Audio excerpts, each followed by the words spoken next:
It's a big experience. Coming into Interlochen, you're not just coming into a boarding school where you're in classes from 8 to 3. You're engaged all the time.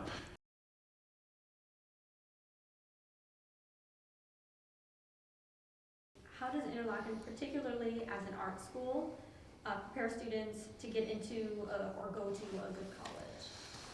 I guess I can start. Well, we have a really wide array of creative young people here, so I think we are really committed to getting them where they want to go after Interlochen.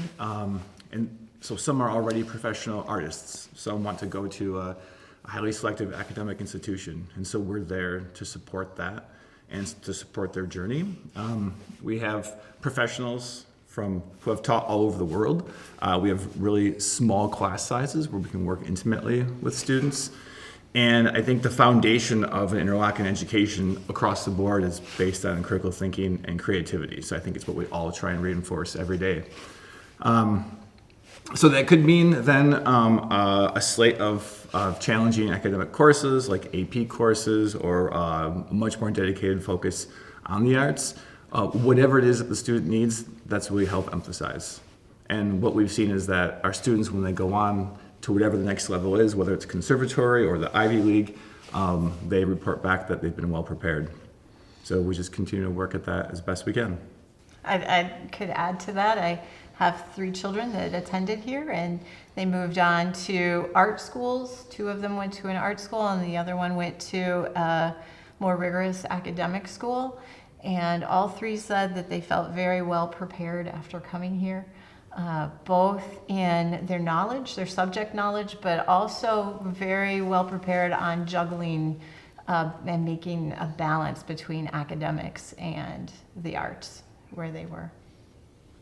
Students at Interlochen obviously come from a variety of educational backgrounds, different states, different countries. How do you meet the needs of students that come in at different levels? Any teacher will tell you that differentiation in the classroom is a normal part of the process. You'll have some students come in already ready for content, some that need to be brought up, and some that are way beyond what you're initially offering. In Interlochen, that is definitely the case. Some students come in with an inherent fear of the math and sciences, or just crushing it and are ready for a lot. So it's really about opportunities, providing a wide array of opportunities for students to take advantage of. In our classrooms, we have small numbers. We try to keep classes under 20, which makes it a lot more accessible and possible for us to work with them individually. And often at the start of the semester, we'll gather information about the students and not only where they're at, but their interests, so that we can tailor the curriculum to them a little bit more, which makes it more fun for them, more fun for us. And then throughout the semester, you adjust and change as you see the students' need. These are things you can't do when you have 36 kids in a classroom. And having a variety of courses lets us naturally have students separated into a more appropriate level, and then we can play with it from there. We also have a really excellent student support team to help support those students who perhaps are not yet ready for more rigorous academic classes, or who just need a little extra support.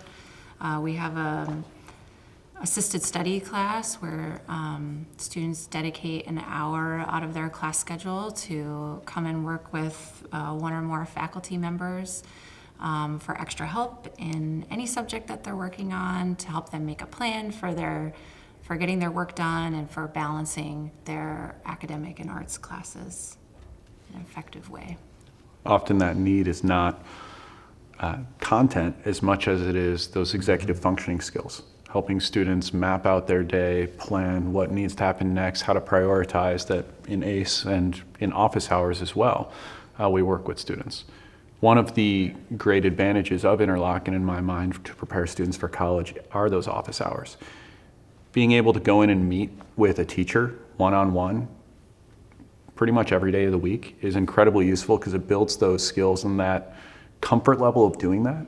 And those who go and pursue office hours in college tend to be far more successful than those who don't. So we're just preparing them for that next step. Okay, so what does homework look like at the academy?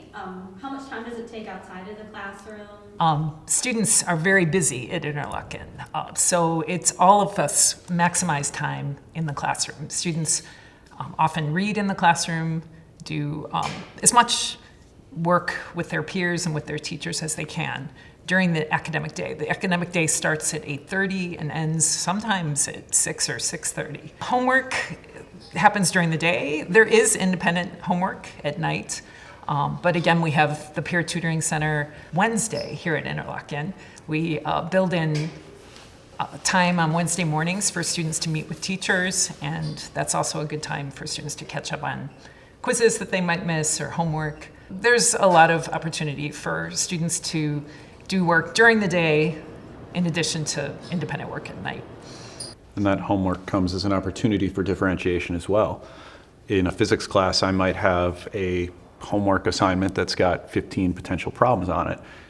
I'm grading them on their best 8. If they do the minimum 8, then maybe they get one wrong. It kind of plays on the student's natural ability to want to complete something all the way, and they get steadily harder towards the end. So it lets us challenge them a little bit more, give them more opportunity for success if they push the time, but we always try to schedule time for a lot of that work in class. I refer to it as classwork, not homework, and it becomes homework if you aren't able to finish it within the constraints of the class period. What does the academic schedule look like? The academic schedule here at Interlochen is a bit different from most. Because our students are so engaged with their arts, they're busy from 7:30 or 8:30 in the morning when classes start. Most classes start at 8:30 until 6:30 in the evening. And then sometimes they have rehearsals or practices or meetings after that. It depends student to student, major to major. Academic classes are primarily in the mornings, but some of those move into the afternoon hours as well, depending on that student's schedule. We have office hours available Monday, Tuesday, Wednesday mornings, and then Thursday and Friday as well. So students can meet with teachers one-on-one. And we have evening tutorial hours where they can meet with the academic teachers as well on Mondays and Tuesdays. And then students come in a variety of times just to check in with us or work with us in assisted study. So that day is full and busy, but with lots of opportunities for one-on-one work, which is nice so that we can really figure out where the students need help. But as Sarah mentioned in another comment, students are often surprised by how busy and full their day is. So coming in and being cautious at first is a good piece of advice to set yourself up for success. And take advantage of office hours and that time. Yes. The one-on-one time, I have found that can be very valuable, even if a student just comes in for 5 or 10 minutes to help reinforce what's going on in class or just to stay on track. It can Or be huge. even just to come in and do their homework in Yes. their room. Yep. Yeah, Yep. that helps. Or to use their teacher as a resource. Right. I've had students come in to use me as a resource for engineering projects related to their arts. I have a student doing a reed building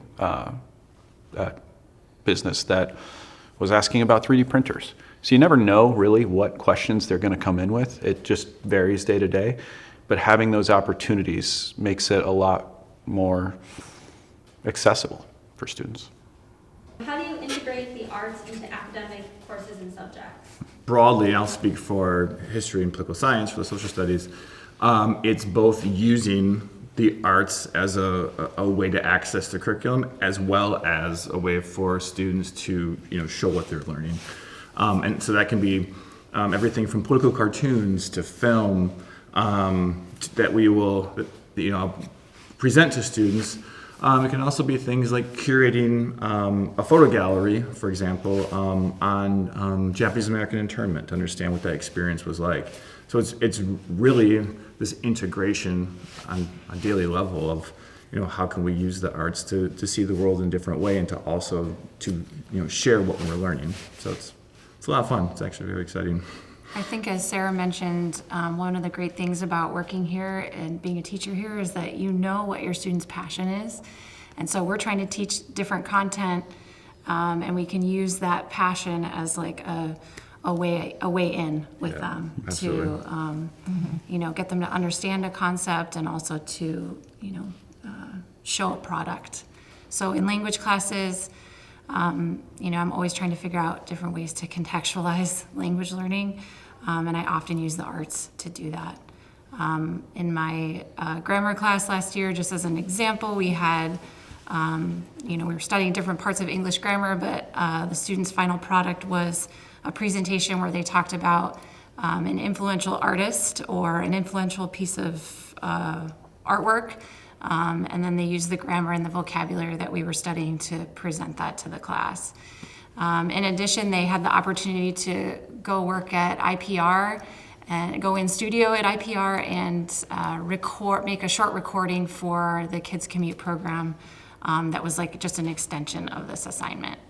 So I think in languages, we're always trying to find a way to use their art as a way to motivate them and to understand how to use language and use it in a way that's going to serve them in the future. It's a big experience. Coming into Interlochen, you're not just coming into a boarding school where you're in classes from 8 to 3. You're engaged all the time. So taking the first semester a bit cautiously and slowly and not overwhelming yourself will help students be more successful, because then they can really enjoy and get the most out of their time. There's so many opportunities at Interlochen for students to be engaged that if you overschedule them at the start, they might miss some of those opportunities that they're really excited about. So I would always suggest that parents go in a little bit slower, let students find their own path, because they might surprise you with how many opportunities they take advantage of. And the arts focus or element, I think, really does lend itself to critical thinking and creativity across the board, and more than any school that I've ever been a part of in this country or abroad. You really feel that. And so I think